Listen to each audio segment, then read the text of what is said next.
it's Addie Kelzer with Urban Fitness Twin Cities, and today Keita is going to be going over an exercise that is kind of about, it actually came up because of a client request to avoid the widow's stoop, the dowager's hump, or also known as text neck.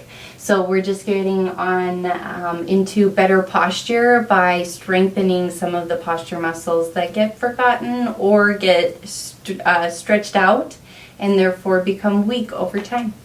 So Keita, go ahead and walk us through this one. So we're going to do in Pilates, it's called a mini swan. It's also very similar to a Cobra in yoga, if you do yoga. I'm going to have you lay on your stomach. The setup for this exercise is actually extremely important to ensuring that you get the most out of this exercise. So I'm going to take a minute to talk you through the setup. You're going to relax your legs, and you're going to do that by turning your heels away from each other. So your top of your foot is not on the floor, but it's almost like you're trying to put your little toe on the floor more than your big toe. And then you just want to relax. If you have real trouble getting your feet flat, you can put a mat or something under your ankles so that you can really focus on just relaxing those legs because they should do nothing. The next thing you're going to do is you're going to pull in your low abs and you're going to press your pubic bone down into the floor. This is the absolute most important thing. You must hold your low abs in, otherwise we risk straining in our low back. So really find those low abs.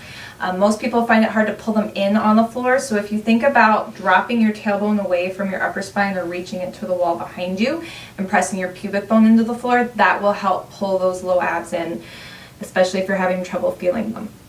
A little bit of engagement in your upper abs right under your ribs is also good. If you're a super teeny tiny person, you may actually have to pull your belly button all the way off the floor, in which case you can slide a pillow underneath your stomach if necessary. But if you're a teeny tiny person, you should almost be able to slide your hand at least part way, if not all the way underneath you, depending on your size.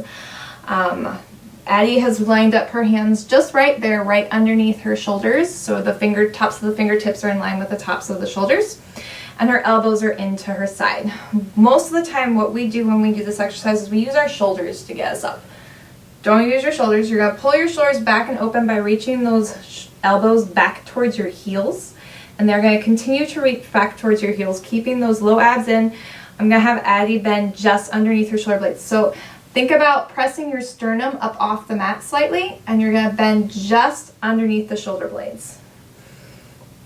Yep, so she's not coming up very high, but you should feel these muscles in your upper back right underneath your shoulder blades. Ladies, kind of right at your bra line is a good place to think about it. Now Addie's doing a good job of keeping the back of her neck nice and straight, but a lot of times people try and lead with their head, which again puts a lot of pressure onto your spine. So you want to keep the back of your neck nice and long, your head's just along for the ride, and come down. Yep. So you can stay up at the top or you can come down. The key to a good mini swan is finding the curve first in your very upper spine, so right underneath that shoulder blade. Once you find that and have that, you can keep that curve and go a little lower to the next vertebra. So it's like you're kind of trying to curl up one vertebra at a time. Eventually, when you get to full swans in Pilates, when you see people with their back all the way up, what you want is a nice curve to your spine. You don't want it flat at the top and then curved in your low back. You want it curved the whole way, and then your low back is supported with your abs in. If you feel this in your low back, you have lost your abs. Make sure each time you come down that pubic bone is still on the floor, and then if you're holding it at the top, make sure that it's still pressed down into the floor, because we want this part of your back to stay nice and long. We're really just focusing on your upper back. A lot of times people will try and bend at their mid-back as well. If you find yourself bending in your mid-back and you don't really feel anything in your shoulder blade, re-engage your upper abs. So just think about pulling your rib cage slightly back towards your spine. Yep. Good. You can use your hands for help here. There are also variations, rockets and such, where you don't use your hands. If this one bothers your wrists or your elbows, check on one of those. But this one is great for building up the strength underneath your shoulder blades, helping to teach your upper back to move, which sometimes when we've gotten into a rounded back position, it doesn't even Sorry. It doesn't even want to straighten, so this is good for trying to get it to pull open and straight. And Addie's done a really good job of keeping those shoulders open and down and back.